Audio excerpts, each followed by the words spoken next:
मैं डॉक्टर संतोष राजपुरोहित आज इस एपिसोड में फिर कुछ किस्से कहानियाँ लेकर चर्चा करते हैं। आज हम बात करते हैं एक पक्षी बाज की, जिसे हम ईगल और शाहीन के नाम से भी जानते हैं।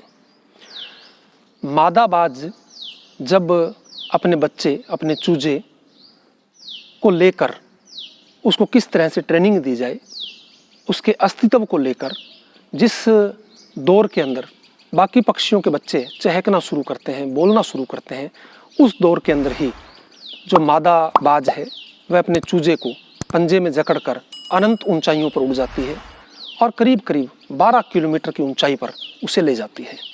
ये वो ऊंचाई होती है जहां अक्सर हवाई जहाज उड़ा करते हैं। और अचानक वह मादा बाज उस बच्चे को 12 किलोमीटर की ऊंचाई पर छोड़ देती है। वह बच्चा नीचे गिरने लगता है और करीब 2 किलोमीटर की गिरावट तक उस बच्चे को महसूस ही नहीं होता कि मेरे साथ क्या हो रहा है, उसे समझ ही नहीं आता। इसी तरीके से जब वह करीब 7 किलोमीटर तक नीचे गिरता है तो उसे चिंता होने लगती है कि मैं नीचे गिर रहा हूँ, मेरे अस्तित्व को खतरा है, मेरी जान को खतरा है।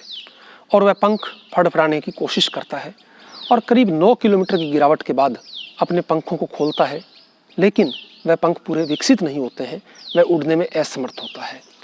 और 3000 मीटर जब ऊंचाई रह जाती है तो वह घबराहट से अधिक व्याकुल हो जाता है और नीचे गिरते हुए मन ही मन प्रार्थना करता है, उसके साथ प्रयास भी करता है और उड़ने की कोशिश भी करता है। करीब 400-500 मीटर की ऊंचाई पर एकदम से एक पंजा आता है और उसे दबोच लेता है। ये और कोई नहीं, उसकी माँ, वही मादा बाज थी जो उसे बचा लेती है और वापस उसे उसी 12 किलोमीटर की ऊंचाई पर ले जाती है, फिर छोड़ देती है। ये प्रक्रिया, ये ट्रेनिंग चलती रहती है जब तक कि वह चूजा, वह बाज का बच्चा उड़ना न सीख जाए। ये ट्रेनिंग एक कमांडो की तरह होती है और इतनी टफ ट्रेनिंग पक्षी इतिहास में शायद ही कहीं देखने को मिलती हो। तब जाकर एक बाज हमें मिलता है और वह अपने से 10 गुना ज़्यादा वजनी पक्षी या जानवर का शिकार करने में सफल हो पाता है।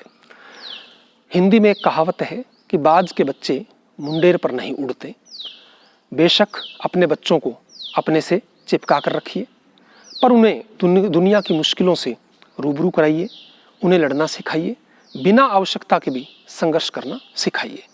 वर्तमान समय की अनंत सुख सुविधाओं की आदत और अभिभावकों के बेहिसाब लाड प्यार ने मिलकर आपके बच्चों को ब्रायलर मुर्गे जैसा बना दिया है, जिसके पास मजबूत टांग तो है, चल नहीं सकता, वजनदार पंख तो है, उड़ नहीं सकता, क्योंकि गमले के पौधे और जंगल के पौधे में बहुत फर्क होता है।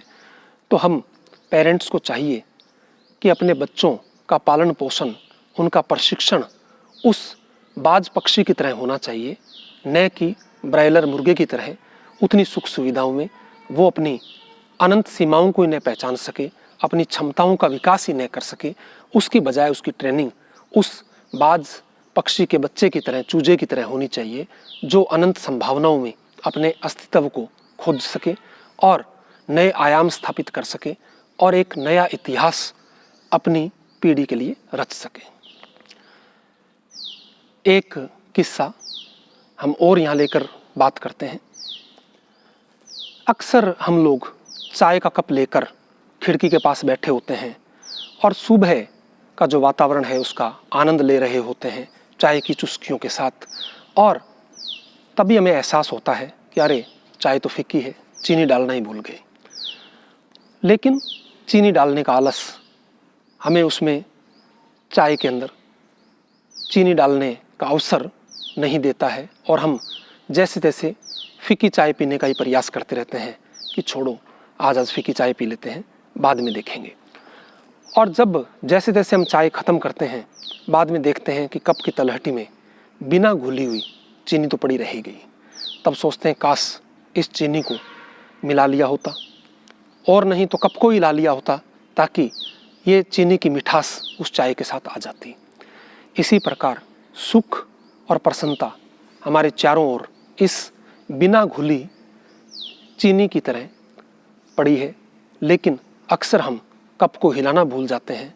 अर्थात हम अपने आसपास की परिस्थितियों में प्रसन्नता या खुशी को ढूंढना भूल जाते हैं और बिना घुली चीनी के हम फीकी चाय ही पीते रहते हैं। तभी कहते हैं कि हमारी प्रसन्नता हमारी सोच पर निर्भर करती है। हम शिकायत कर सकते हैं कि गुलाब की झाड़ियों में कांटे हैं और खुश भी हो सकते हैं कि कांटों की झाड़ियों में गुलाब है। कहा जाता है ना कि जिसके हिस्से में रात ही आई उसके हिस्से में चांद भी तो आया होगा।